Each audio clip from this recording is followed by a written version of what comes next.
Welcome to the You Choose podcast. We're so glad you're here. Please take a moment, pause this podcast right now, and share it with someone you think would find this podcast interesting. We would really appreciate it. Please go to youchoosepodcast.com. That's the letter U, choosepodcast.com, and find the different ways that you can connect with us and how you can be part of the live event. And without further ado, let's get into the adventure you choose. So we're going to dive right into the House of Danger. Recap.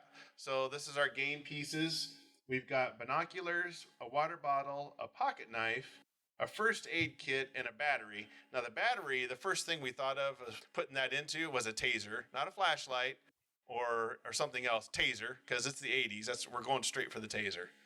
Did tasers exist in the 80s? Evidently so, I guess. They were this big. Yeah. It's like the Zach Morris cell phone from Saved by the Bell. Literally, he's like, "Hold on, I got a call." Yeah.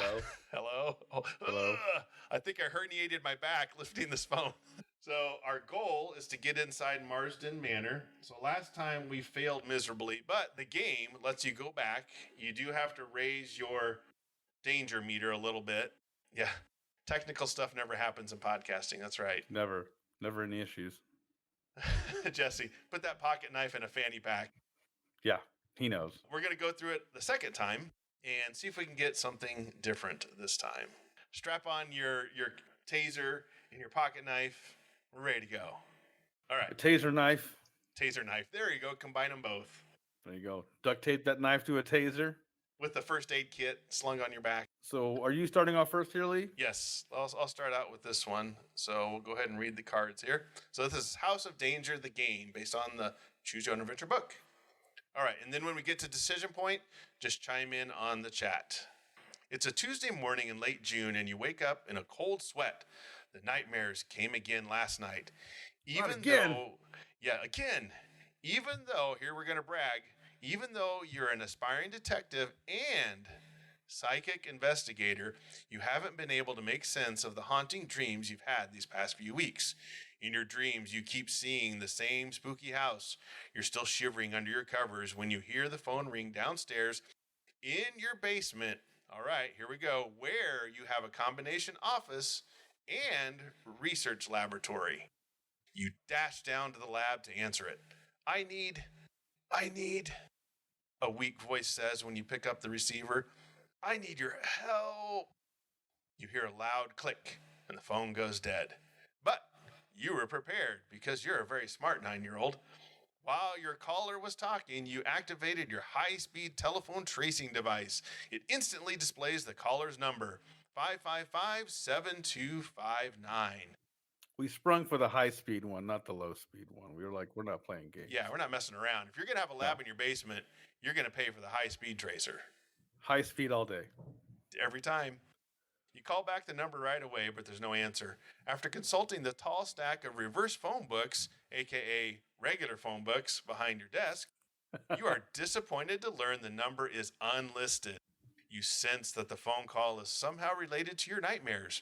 Later, while at the Hedgebrook police station, to return a night scope you borrowed for a recent stakeout, because back then, cops would hand out night vision goggles worth thousands of dollars to 9-year-olds.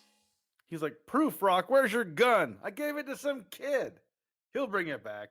He's 9. He'll be fine. Yeah. He's got a combination lab and office. I think we're okay. What could go wrong? You describe the mysterious phone call and your recurring dreams to your friend, Sergeant Morrison. That call does sound strange, he says. We'll look into it. And about that house in your dreams, a voice says from the hallway, I wonder if you're dreaming about the Marsden house out on Hedgebrook Road. Detective, could it be? Wait, we're at Hedgebrook Police Station, and the house is on Hedgebrook Road. All the streets are named Hedgebrook in this town. Hedgebrook. It's Hedgebrook Lane, Hedgebrook Alley, Hedgebrook Boulevard, Hedgebrook Middle School, Hedgebrook Hospital, Hedgebrook Library. The mascot's the Hedgebrook Hedge. It's the bush. Hedgebrook Hedgehog. The Hedgebrook Hedgehog. Hedgebrook Hedgehog. It's like, this town sucks. It's the worst. This town hedge sucks. Everything's hedge instead of space. It's hedge. All the funds are hedge funds. Yeah, we only invest in hedge funds here. It's like that's it. We go to the hedge cafe. We just eat hedge apples. Exactly. All the salads are hedge salads. An iceberg, not a wedge, a hedge. So if you have a bush, it's not a hedge. They call it like something else. It's like totally different. Yeah. So the one thing we don't name hedge is like the hedges that we have around the house. Those are called Jessies. We call those Jessies. Oh man, the Hedgebrook Saloon. Yep. All right. I wonder if you're dreaming about the Marsden house out on Hedgebrook Road. Detective Murphy sticks his mustache face into the room. Modern house, ornate gate. That sounds like the Marsden place, all right, says Sergeant Morrison. Strange things are reported to happen out there. Detective Murphy takes a puff on his pipe. The place is haunted, he says.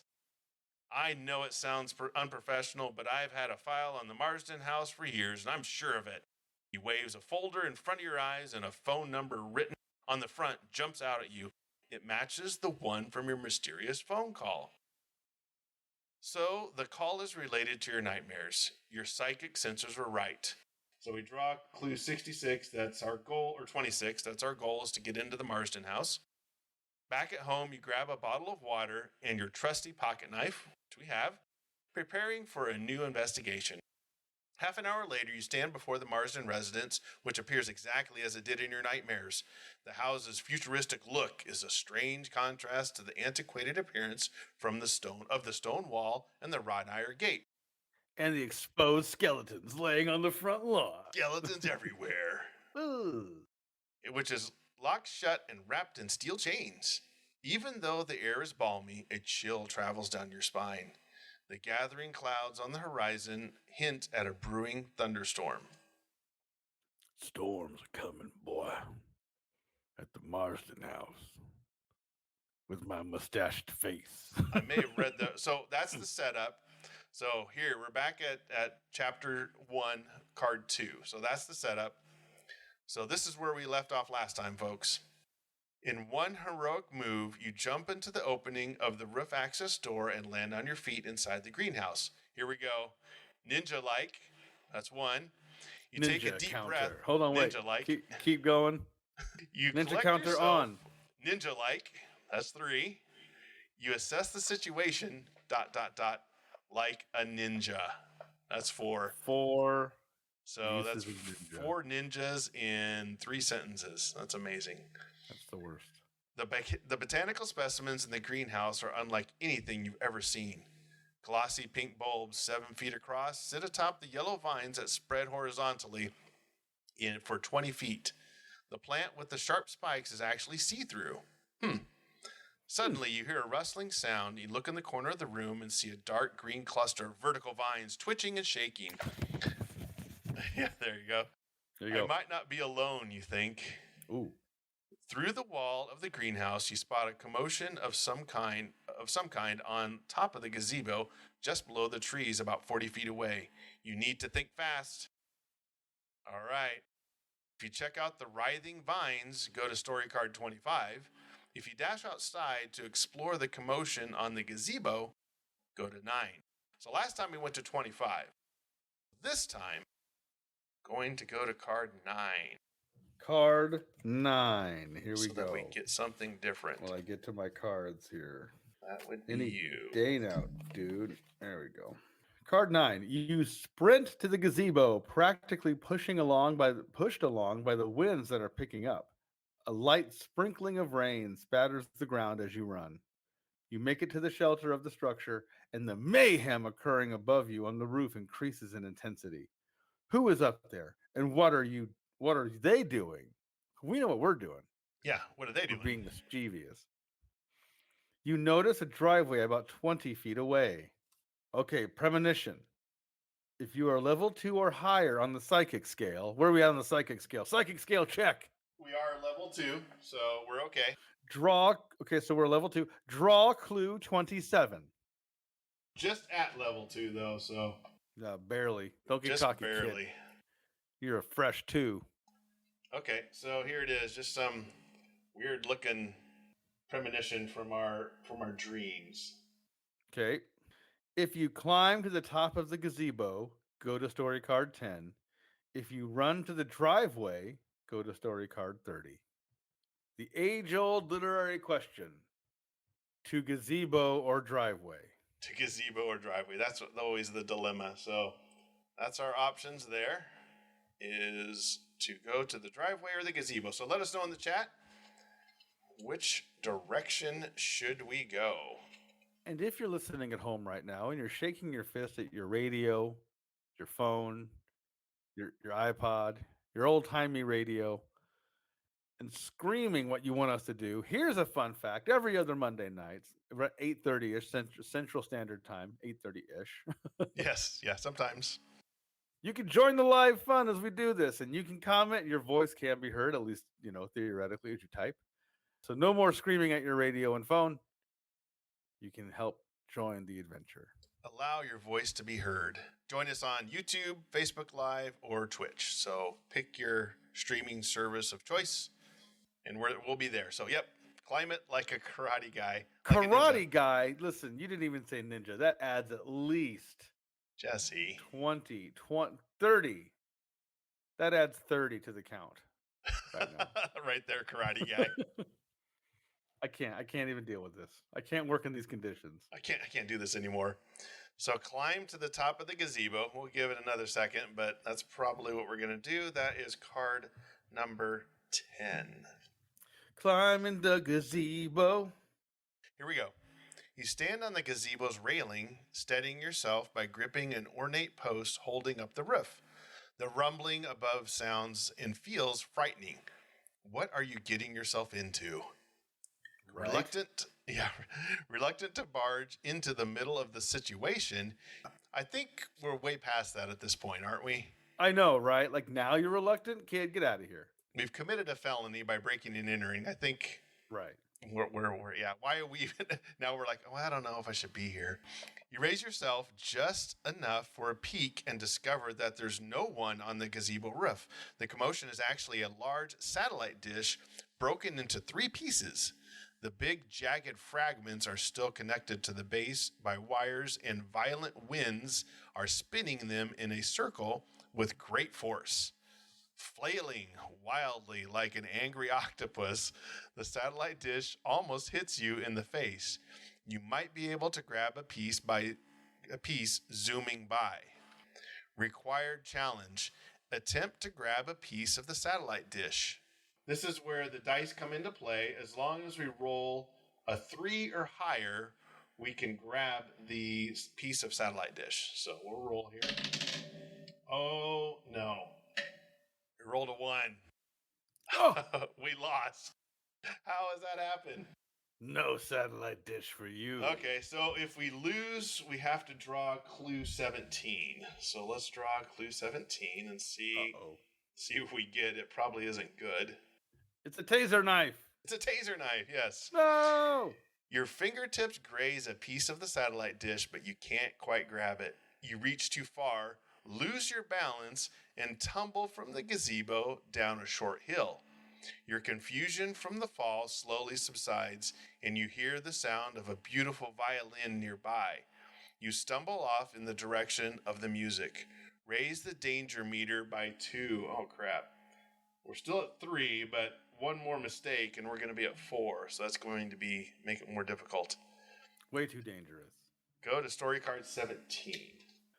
You move further and further towards the hypnotic sound of distant violin, which is oddly calming and uplifting even as the winds increase around you. You notice there is a driveway up in the distance. We keep on about that driveway. I know. That's a long driveway. I know, right? But before you get there, you arrive at a horse stable with an open gate. Inside, sitting on a stool, is the source of the violin music. A chimpanzee playing his heart out, a soulful expression on his face, like would be anything, really. Yeah, of course. The chimp is fully committed to the music. You have never heard such an emotional performance. It's beautiful and ninja-like. Great illustration of a violin playing chimp. Yes. Ironically enough, he's intelligent enough to play the violin. Of course. but will still not wear pants. No way. If you leave the stable and run to the driveway, which we can't seem to quit talking about, go to story card 30. If you tiptoe through the gate to experience the full power and majesty of his chimp performance, go to story card 24. Chimp majesty of no pants, but we're gonna play a violin. Listen, So buy that chimp some pants. he spent all his money on violin lessons. He can't afford pants. He can't afford pants. I spent all my money. All right. So let us know in the chat. Maybe one of these clues needs to be pants for the chimpanzee. I'm going to assume that Jesse's contribution here is saying go to the driveway because he's saying the chimp is a ruse. Oh, the game is afoot, as Sherlock would say. Okay. You see, Watson, that's where you fail to see. The chimp is a ruse. A ruse. Ooh, good roll on your R's there, Eddie. Thank you. Thank you. All right. He's only playing the violin as a distraction. The background of the driveway is being paved even longer. Yeah. Okay. Oh, driveway. So that would be tiptoe through the gate? Yeah, story card 30. Or 30, sorry. Yeah. 30 okay. and flirty. Got to get to that driveway. That's the longest driveway on the planet. You appear in a driveway. Again, we need a driveway counter, I guess. Hold on, I'm on it. While he's pulling up the driveway counter, because we've got to be up to probably 5 or something. There's 5 instances of driveway references here. Driveway, but no crevasses. They couldn't have hinted at the driveway more, by the way. No, like a ninja. All right. Which leads you to the mansion's entrance. On the door is a plaque that reads Marsden, with a large crystal door knocker, which seems newer than everything else on the front of the building. You knock loudly many times, but there is no answer. The storm is really picking up now. You try the doorknob and are surprised to find that the door is unlocked. Yeah! Of course. It's not illegal if they left it unlocked, baby. It's like they want me to go inside and check out all the stuff. So we haven't committed a felony then. I guess we're all right. It's not breaking in and entering. It's just entering. You've been lucky enough so far, but you wonder if you've missed something. But have we been lucky? I mean, have we? We died once. Yeah. Through the magic of storytelling, we're resurrected. So I don't think we're that lucky. Yeah. Well, we do have a first aid kit. So if something goes wrong, we're okay. All right. You've been lucky enough so far, but you wonder if you missed something. Before you enter the house, you look back. You can see a few clear paths. One leads towards a statuary, another to a small cemetery. 2 more paths. Okay, when you're building your house, Eddie, you're like, the statuary goes over there, and then I want the cemetery over there. Is that what you normally do? We're back to a sociological minute brought to you by You Choose Podcast. Okay. You see, the addition of a cemetery. Oh, go ahead. Yeah. The more you know. Eddie's going to explain. The addition of a cemetery to a personal piece of ground is really like you are either on one end of the spectrum, incredibly, incredibly wealthy, where you're like, we simply must have a family burial ground on property. That is where we shall bury all of our ancestors, for who else shall haunt this house? Or on the other end, you're incredibly, incredibly poor. And you're like, God darn, we can't afford bury mama in some fancy cemetery. We got to dig a hole in the backyard, but not by the tetherball. That's disrespectful. Can't be doing that. It's 100 feet away from tetherball. That's the point I'm getting at. Super rich or super poor, you got dead people in your yard. Yeah, either way. I've got statues and I've got dead people. I've got statues of the dead people. Yep. Just do them both. Super rich, where shall we put the fountain of the lion fighting the unicorn?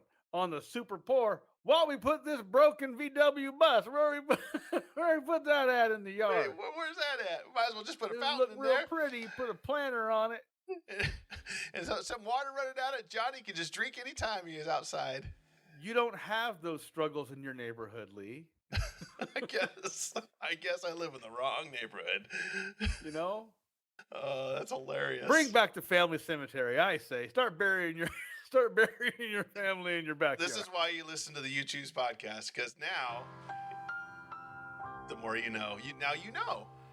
You can see a few clear paths. Okay, 2 more paths stretch out toward the watering ditch with a gate and the house's luxurious pool.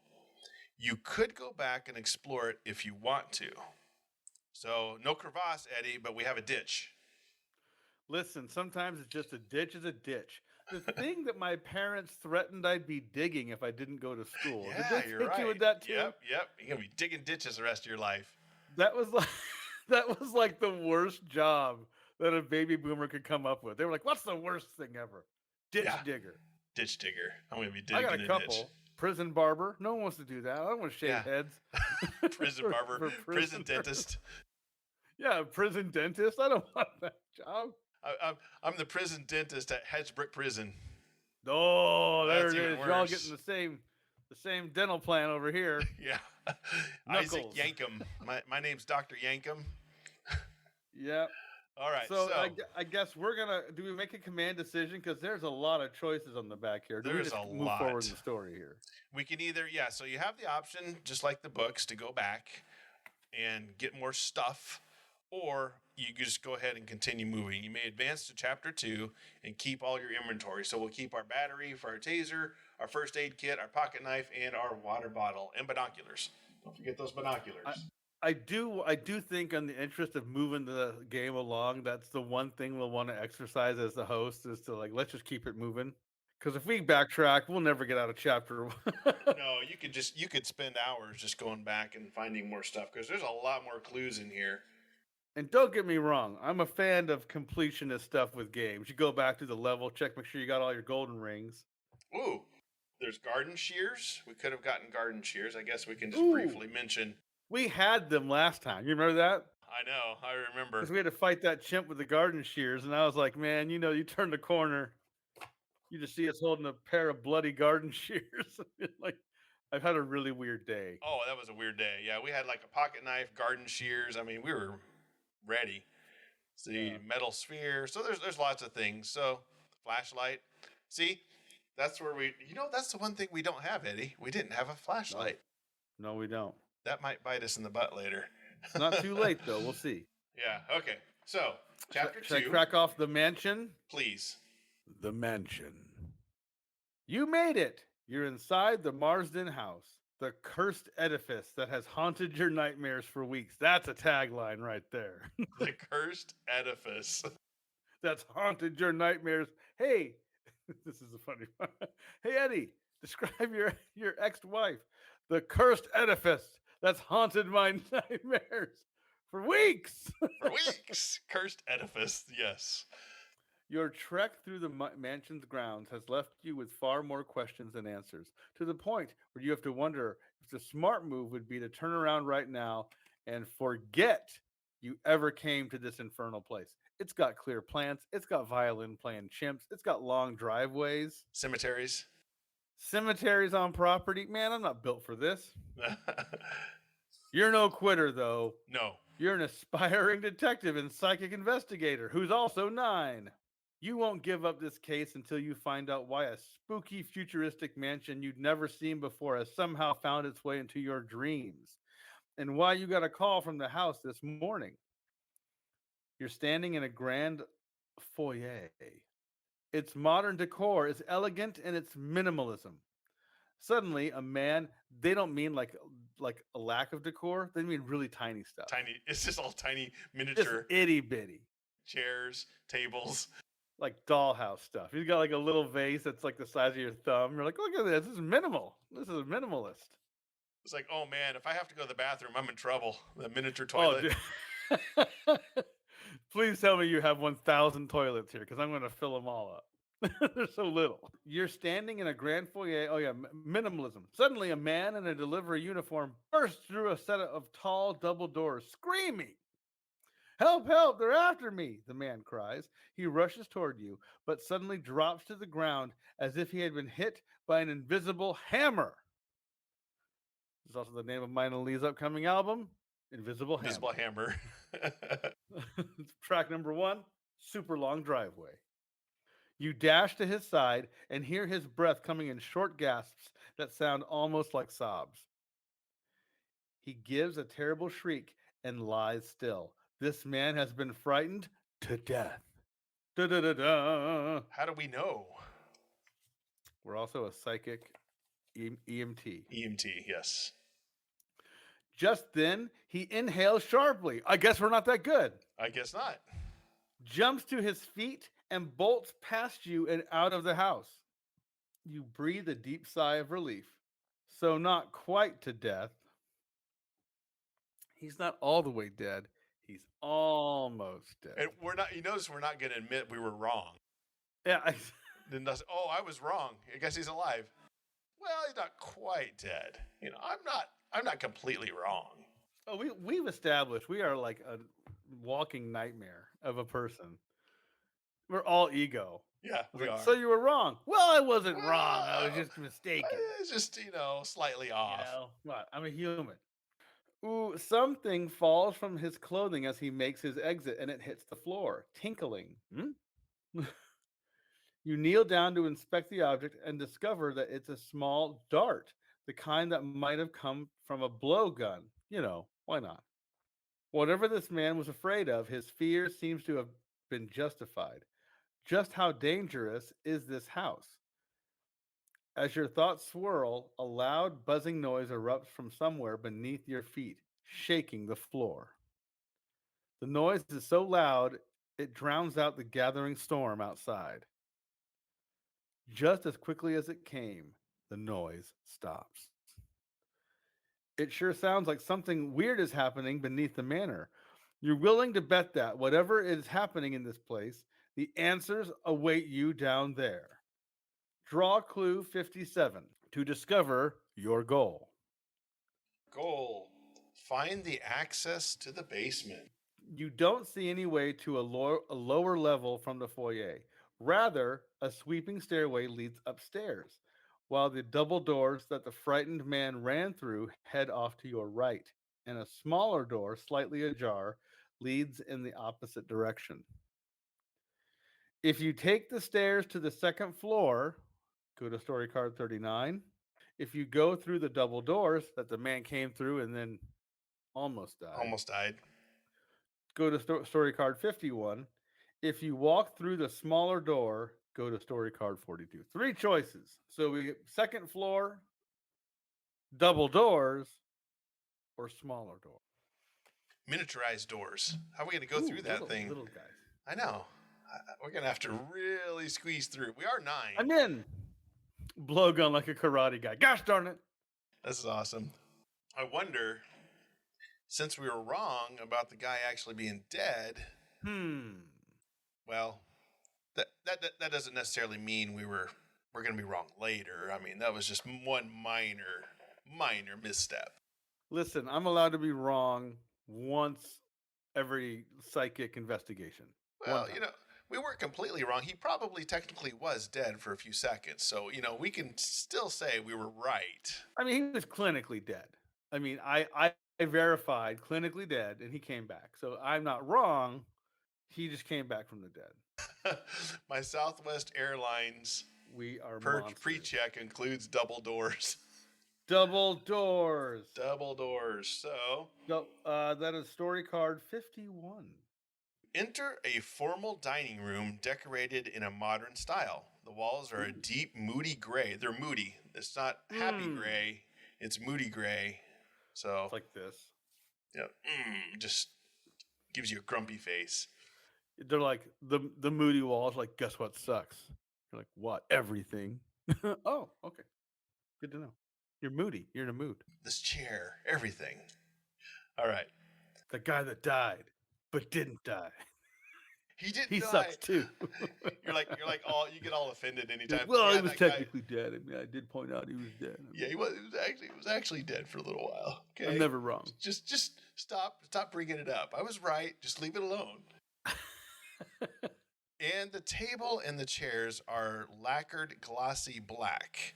A glass vase containing limp, long, dead flowers sits in the center of the table. A Around the table sit 4 men. Their skin and uniforms are all in shades of shimmering white and blue, and wispy aura wafts off of them like smoke. They're dressed in Civil War era Union soldier uniforms and talking as if telling stories around a campfire. One has his feet propped up on the table.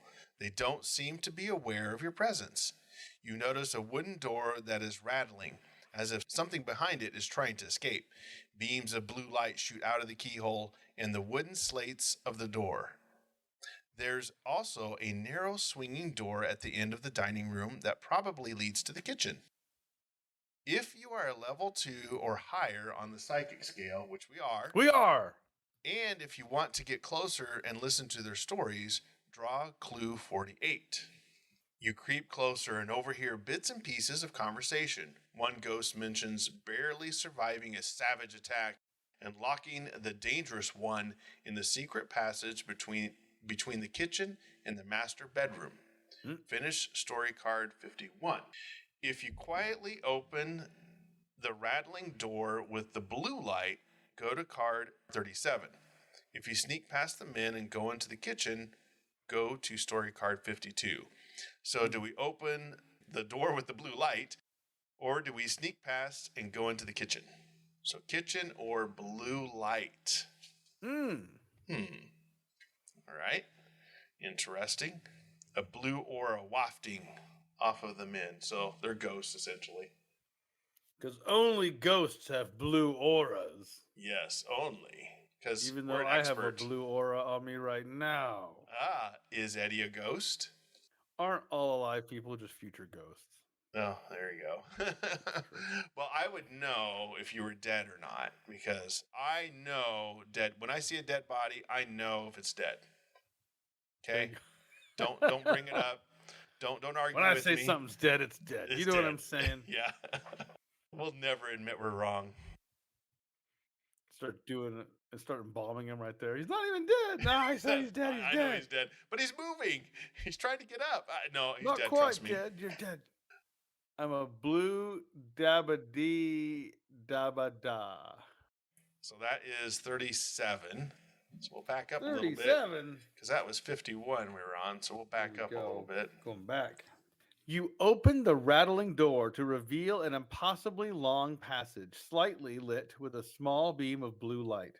A chill runs through your veins as an apparition materializes in the distance. The ghost wears a tattered robe, and his skin appears badly burned. One of his eyes is missing. He's having a rough day. While the other darts around nervously, he walks straight toward you, brandishing a sword in one hand. You try to run, but your legs refuse to cooperate. You're like a frozen ninja. Uh-oh. The spirit continues to approach you. He advances calmly, slowly moving closer and closer until he's finally upon you. You feel intense pain, and then nothing. Oh, snap. The end. Uh-oh. Done, son. We got ghost stabbed. Got ghost stabbed. Oh, we have to do the...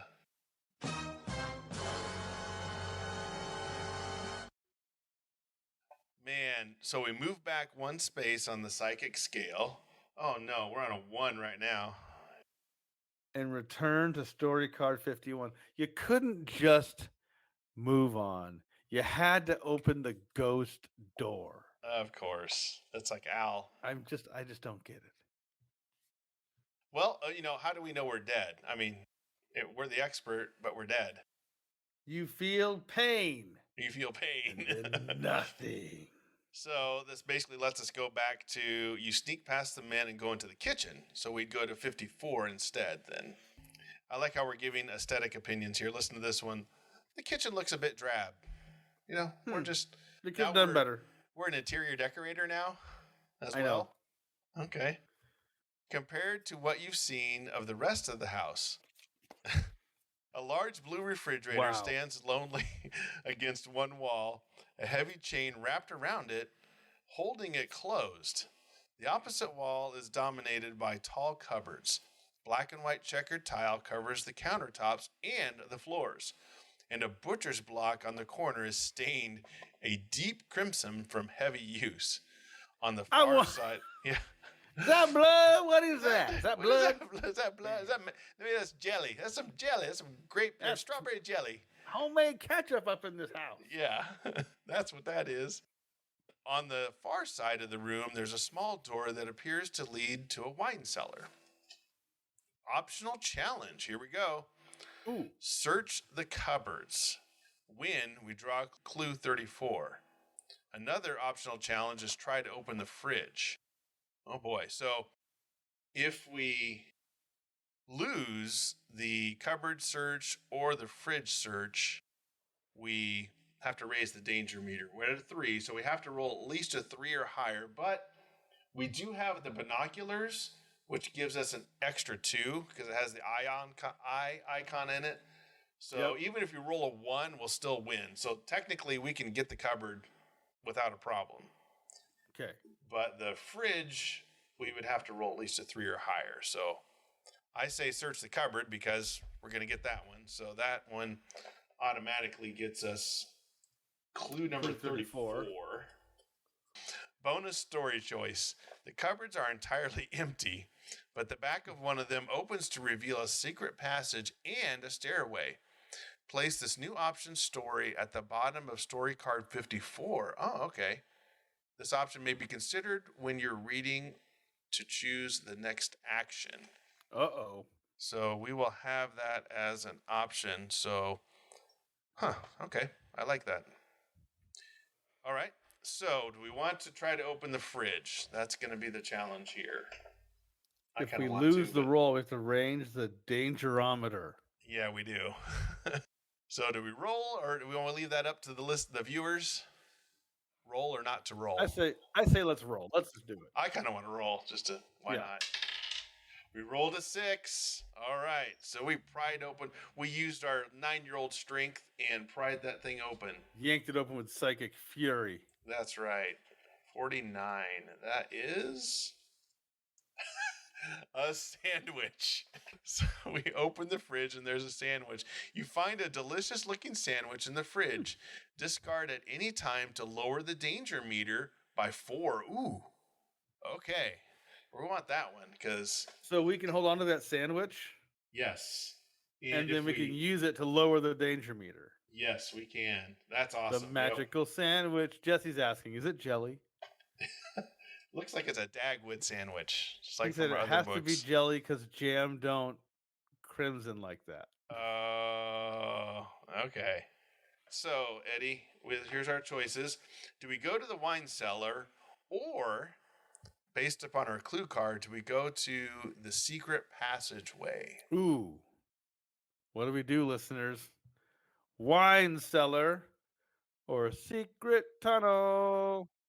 Behind the cupboard. I kind of like that. That's cool. We can go to the wine cellar. It's card 56. Go to the secret passage. It is story card 59. It's a secret, but not for long. Secret. We're going to go there. Jesse said secret. We're going to card 59. Yes. You enter an extravagantly decorated master bedroom that's hidden in the kitchen cupboard. A dressing table with a fancy mirror sits against one wall across from a canopy bed covered in burgundy silk. The ghost of a union. I thought it said unicorn, by the way, real quick. A unicorn general. A unicorn general. Wow. A Union general sits on the bed, facing away from you. As the floor creaks beneath your step, the ghostly figure turns and leaps to his feet. He has a fearsome scowl on his face and an empty scabbard on his belt. Coward, traitor, thief, he yells as he approaches. There's an open door on the far side of the room, through which you glimpse a bathroom with dark green tiles. You could also retreat back into the hallway to escape the phantom's wrath. Free action. If you have clue 2, you may attempt to give it to the ghost. Do we have clue 2? No, we do not. Oh, yeah, it's a sword. I'm sneaking at what clue 2 is. To do so, discard it and draw clue 32. So we can't do that. If you do not have the clue 2, continue below. Optional challenge. Fight the ghost. If we win, we draw clue 51. If we lose, raise the danger meter by 2. After the challenge, make the story choice below. So it's an optional challenge. Do we want to try to fight the ghost? Now, we do have the pocket knife because it has the fist icon, which gives us an extra point. Let's fight the ghost. Let's do If it. we roll, if we roll a 1, we lose, basically. That's it. Okay. We rolled a 4, so we're fine. Ghost beat down with a fanny pack knife. Thank you very much, Jesse. You can see the wisdom in this. So we won it. So we draw clue 51.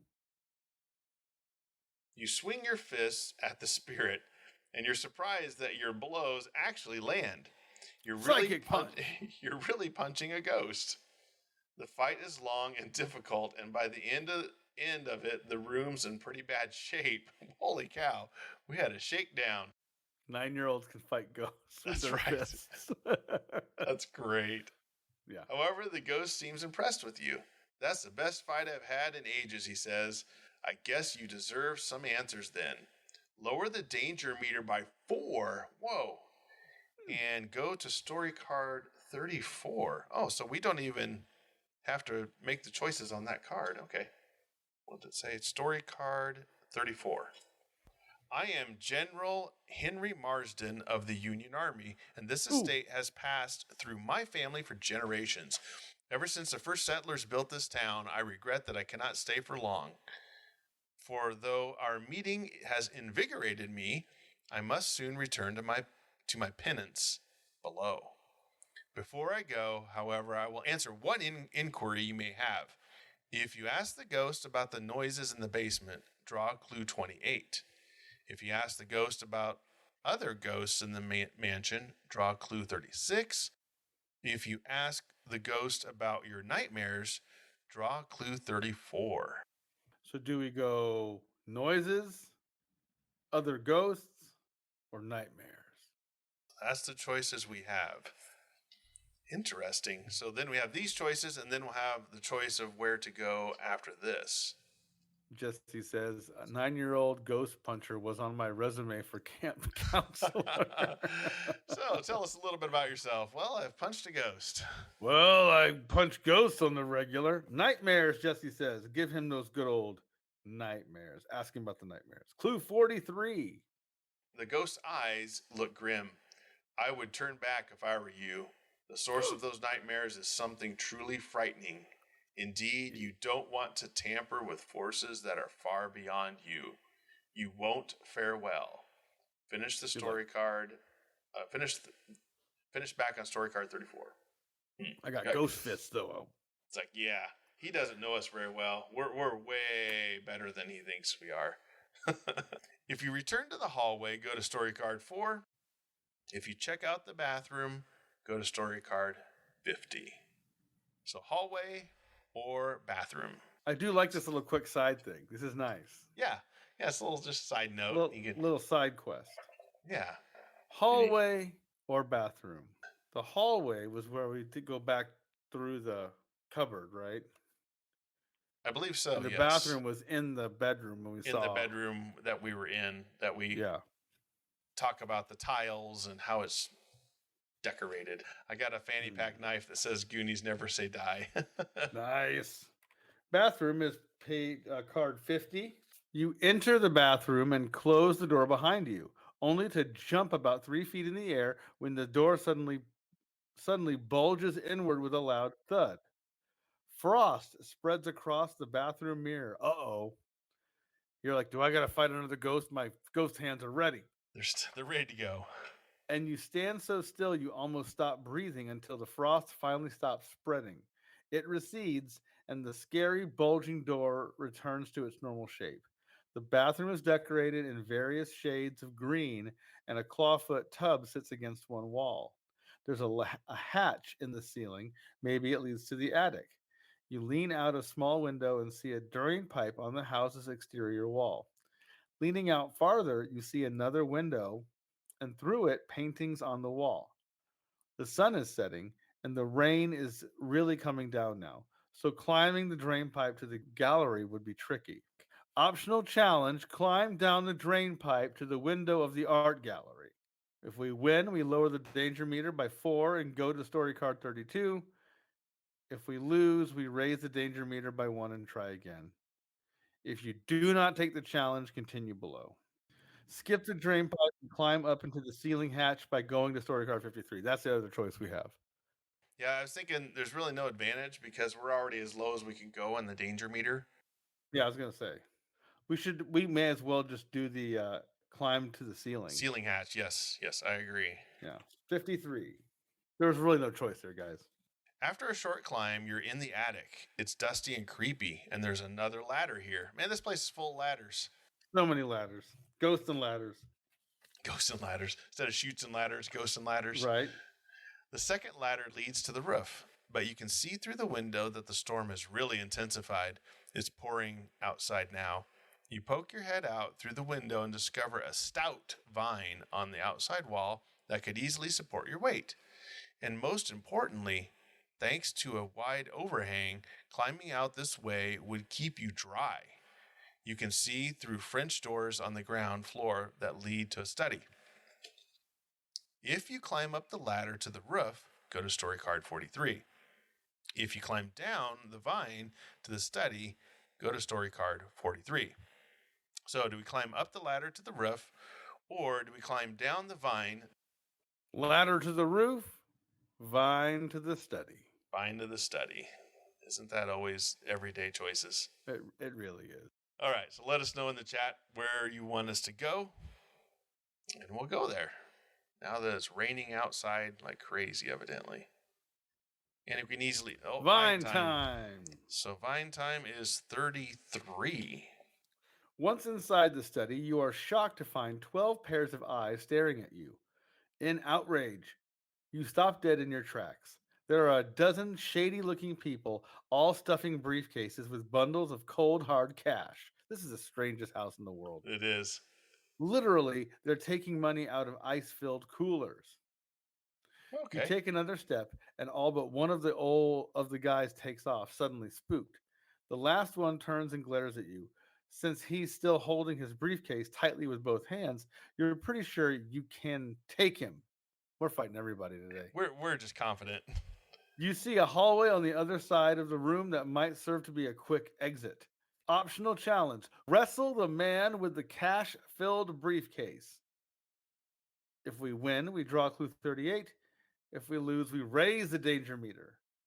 Well, we beat up a ghost. I say we do it. How hard can this guy be? I mean... Yeah, right? And since we have our pocket knife, we get an extra point. Yep, so we roll that. We rolled a 4. We're good. We win. So we got clue 38. Yes, and that is briefcase full of money. There you go. You're currently holding a briefcase that contains more money than Sergeant Morrison and Detective Murphy earn in 2 years because we're a CPA. We do their taxes. We know what they make. We know how salaries work. Your psychic senses tell you this is an important item. Keep this item. Move forward 1 space on the psychic scale, which we need because we were in bad shape. Yeah, we got jacked up. So we're at 2 on the psychic scale. It also says head down the hallway by drawing clue 45. So that's our next choice, apparently, here. You race down the hallway past photographs and paintings of an old prison. You reach the end of the hall and find a metal door. Go to story card 60. Story card 60. Chapter 2, goal achieved. You shove the metal door open. When you close it behind you, clang, it sounds like the door to a jail cell slamming shut. You turn to check out where you are. There's an elevator. You get in, press the close door button, and finally get a moment to catch your breath. You can't believe what you've been through so far. But this elevator should be your ticket to the basement, and that should bring you 1 step closer to uncovering the mystery of the sounds you heard when you first entered the Marsden house. Now that you know where the elevator is, you wonder if you should go back to the basement now or go back and investigate anything you might have missed.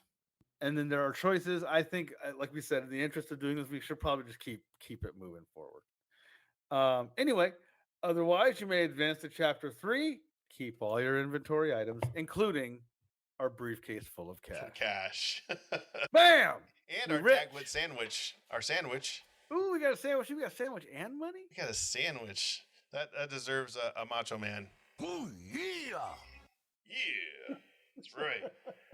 That's awesome. Well, you know, we certainly got through this one a little bit better than last time. We did. We didn't die. We punched a ghost, and then we beat up a man for his money. Well, technically, we did die. Oh, that's true. Yeah, We we got did. ghost stabbed. Oh, that's true. Yeah, we did. We But did get ghost stabbed. But we came back. we did come out of it. We came out of it with some money and a sandwich. A sandwich, you know. Both are valuable. This is a really fun. I love that we're doing this again. Yeah, that's a fun game. Just so many fun little things that they put from the books in here. And you could own your very own House of Danger. Get it wherever you go to buy things. Yes, you use the promo code you choose for 10% off. No, don't do that. Tell them the You Choose podcast sent you. Yeah, They'll say, who? They're like, who are you talking about? And you'll say, if you know, you know. You also can go to youchoosepodcast.com, find out when we're going to be doing these, and you can also listen to back episodes. So if you want a whole 60 plus episodes to entertain yourself, if you're new, thank you. But you can listen to a ton of episodes. Yeah, affiliate link or I don't want it. That's what Jesse said. Yeah. Yes. Yeah. We have a lot of episodes up there. And yeah, check us out. Share us with your friends and let us know what you like. And like we said, every other Monday, 8:30ish to about an hour, give or take, we spend with you reading these fun stories or playing these fun games. All right. Well, thank you, everybody, for listening. And until next time, you choose the adventure. See you later. Good night, everybody. Hey, everybody. We're back for more danger. Yeah. My life's not dangerous enough.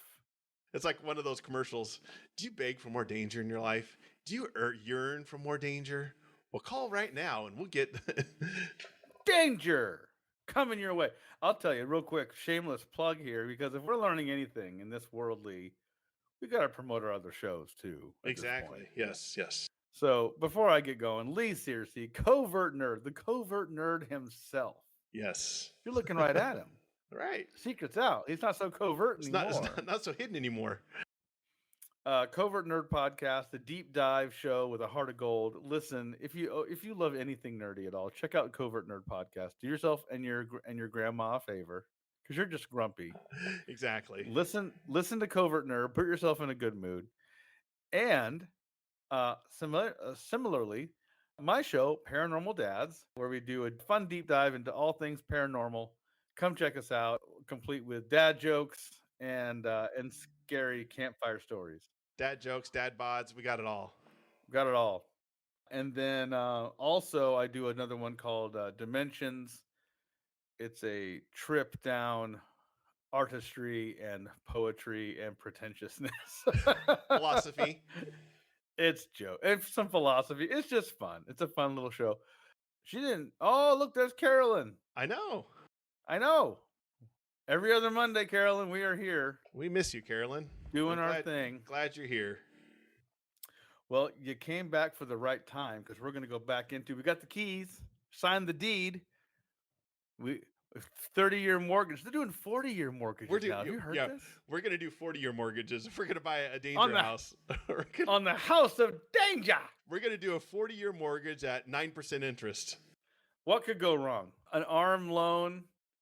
Huh, it never tells me anymore, Carolyn says. That's so weird. I don't know. I don't get it. Well, we're on Twitch, YouTube, and Facebook Live. So just make sure you're subscribed there. We try to post at least a day or two ahead of time. And yeah, if you guys are a fan of the one and only Jesse Kiefer, who's in the comments, he is on the most recent episode of Paranormal Dads as the special guest host. And also, he himself has his own show, the Grawlix podcast. So many podcasts. Podcasts everywhere. You get a podcast, and you get a podcast. It's true. Caroline gets a podcast. Why not? Why not? Okay. Get her one.